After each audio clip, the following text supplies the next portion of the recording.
สิ่งที่น้องๆกำลังจะได้ยินได้ฟังเรื่องราวจากพี่เลียวต่อไปนี้นั้นอย่าเชื่อนะฮะให้ฟังหูไว้หูแล้วก็ใช้วิจารณญาณทุกครั้งในการรับฟังเรื่องราวประเภทนี้ครับข้อสำคัญนะอยากให้คุณนั้นได้ฟังเป็นนิยายฮะเพราะเรื่องราวที่ผมกำลังจะเล่าต่อไปนี้นั้นส่งมาโดยน้องแนทครับนะฮะและเรื่องที่แนทส่งมานั้นนะครับเป็นเรื่องที่เกิดขึ้นที่เมืองเก่าฮะผมพูดถึงเมืองเก่าจะเป็นเมืองไหนไปไม่ได้นอกจากจังหวัดพระนครศรีอยุธยาฮะนะครับเป็นเรื่องที่น้องส่งมานะเพราะว่าน้องแนทนี่เป็นแฟนรายการตั้งแต่กี่ปีแล้วเนี่ยโอ้โหเยอะเหมือนกันนะฮะ4-5 ปีแล้วนะฮะตั้งแต่เขาอยู่ม.4 นะครับตอนนี้ไปเรียนกรุงเทพนะครับเรื่องราวตรงนี้น้องส่งมาฮะแล้วก็เล่าให้ฟังเกี่ยวกับเมืองเก่าและตอนนี้แนทเธอเล่าว่าจากที่น้องแนทเนี่ยเขาเลิกเรียนที่มหาวิทยาลัยตอนนั้นหนูก็รู้สึกเซ็งๆนะพี่เลียวก็เลยชวนเพื่อนก็คือตี้ซึ่งเป็นเพื่อนสาวประเภท2บอกงี้ไปกินข้าวกันที่อยุธยานะฮะก็ไปกินข้าวกันที่อยุธยากันกินไกลไปไหมคะฮะน้องเขาเรียนกรุงเทพจากนั้นคราวนี้เพื่อนในกลุ่มก็เลยบอกว่าจะตามไปกินด้วยนะครับแนทก็เลยบอกว่าหนูก็เลยนัดกันว่าเอางี้งั้นไปเจอกันที่วัดพระศรีสันเพชรจากนั้นน้องเขาก็เลยขับรถบึงตรงไปเลยฮะนะก็กะว่าจะไปไหว้พระที่วัดในวัดพระศรีสันเพชรก่อนนะฮะ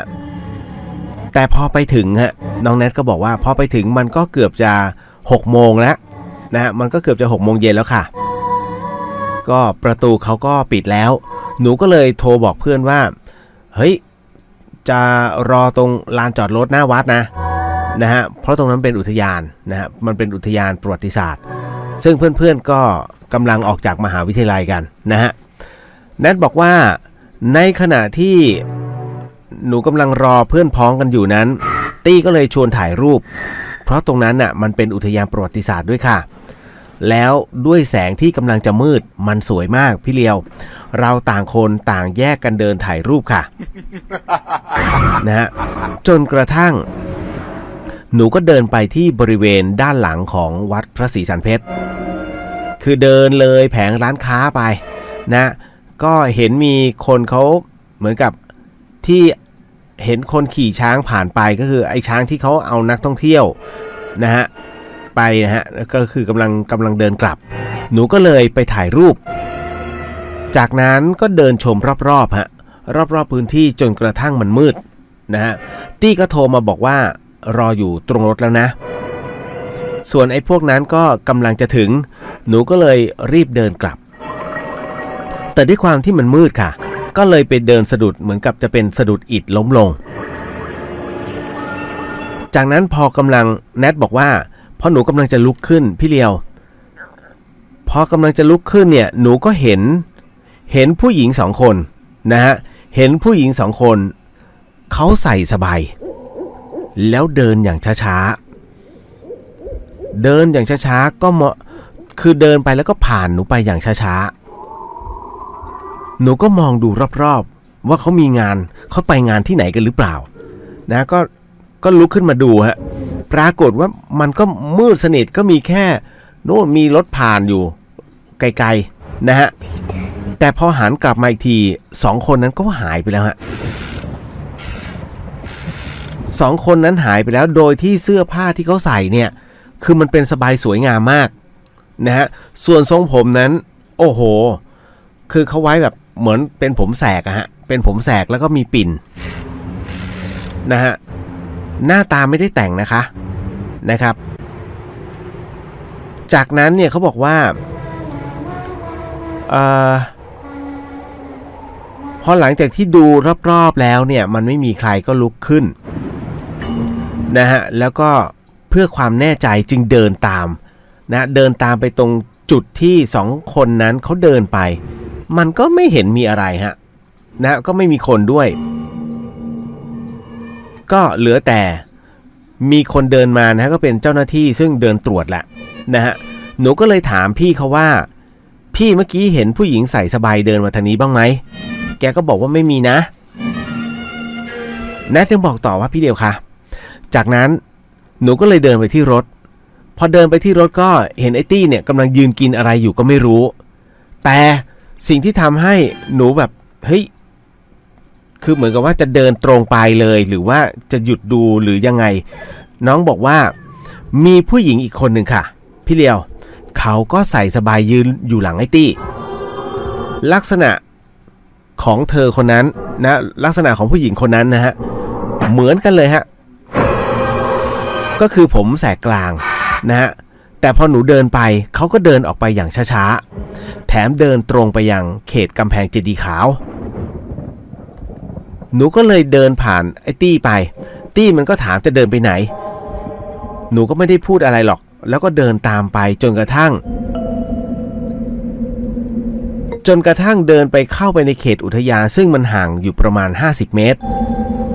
แต่พอเดินไปถึงปุ๊บก็เห็นผู้หญิงคนนี้เขาเดินผ่านกำแพงเข้าไปเลยค่ะหนูวกตัวกลับหลังแทบหักวิ่งมาหาตี้แล้วก็บอกเลยว่าเมื่อกี้เห็นหรือเปล่าตี้ก็บอกไม่เห็นอะไรเลยเห็นแกเดินไปนะฮะจากนั้นแนทบอกว่าน้องก็เลยกดรีโมทแล้วก็บอกให้ตี้ขึ้นรถเพราะโดนผีหลอกมันก็ขำหนูนะพี่เดียวมันให้หนูเล่าแต่มันยังอยู่ในความตกใจจนกระทั่งมีโทรศัพท์เพื่อนเข้ามาสายเพื่อนเข้ามาหนูก็เลยกดสายแล้วก็ถามอยู่ไหนกันแล้วมันก็เลยบอกว่ารถถูกชนอยู่ตรงถนนอุทยานด้วยความตกใจค่ะแนทบอกว่าด้วยความตกใจน้องจึงรีบขับรถไปหาเพื่อนจนลืมกลัวไปเลยว่าเมื่อกี้เพิ่งไปเจออะไรมาพอไปถึงจุดที่เพื่อนบอกว่ารถชนก็ปรากฏว่าพอไปถึงเนี่ยรถของบุ้ง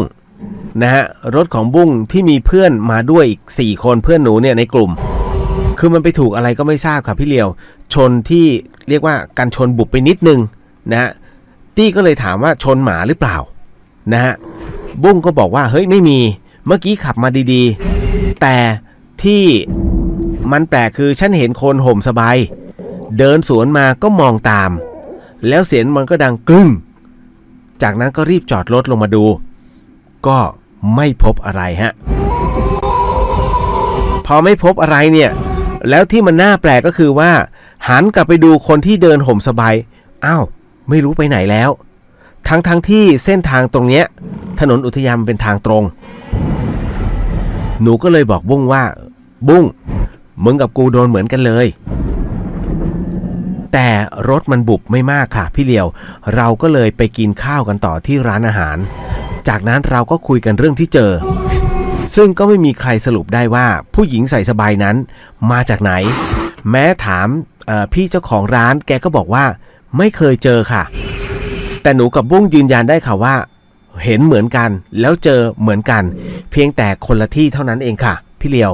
เรื่องก็มีเท่านี้ค่ะคือเรื่องแบบนี้ฮะผมจะบอกว่าเมืองเก่าอยุธยาเป็นเมืองเก่าอย่าว่าอยุธยาเลยฮะแม้แต่สุโขทัยนะมีคนเคยเจอเรื่องราวแบบนี้เกิดขึ้นมาทั้งอยุธยาและก็สุโขทัยนั้นเป็นราชธานีเดิมของสยามนะฮะของอยุธยาแล้วเกิดศึกสงครามมามากมายศึกสงครามมักมีคนตายเสมอเราไม่รู้ฮะวันที่อยุธยาล่มสลายนั้นนะฮะมันเกิดเหตุอะไรขึ้นแต่ Data หรือว่าข้อมูลที่เราเรียนรู้กันก็คือว่ามันมีเหตุรบราฆ่าฟันแน่นอนที่สุดดังนั้นตรงวัดพระศรีสันเพชรนั้นเหมือนจะเป็นศูนย์กลางของเมืองเก่าด้วยซ้ำนะฮะถ้าผมจำไม่ผิดนะโอ้โหผมไปนานมากแล้วนะฮะก็อาจเป็นไปได้คือน้องน่าจะเป็นคนหนึ่งในไม่กี่คนที่เจอเหตุการณ์ประเภทนี้แล้วใส่สบายด้วยนะแต่ชาวบ้านเขาเจอกันแบบอย่างอื่นนะฮะอันนี้เรื่องราวตัวนี้ก็เลยบอกกล่าวเล่ากันไว้นะฮะไปทำบุญนะจ๊ะสิ่งหนึ่งสิ่งใดที่พี่เลียวผิดพลาดพลั้งไปต้องขออโหสิกรรมมาณที่นี้นะครับไม่ได้ตั้งใจหรือมีเจตนานะครับ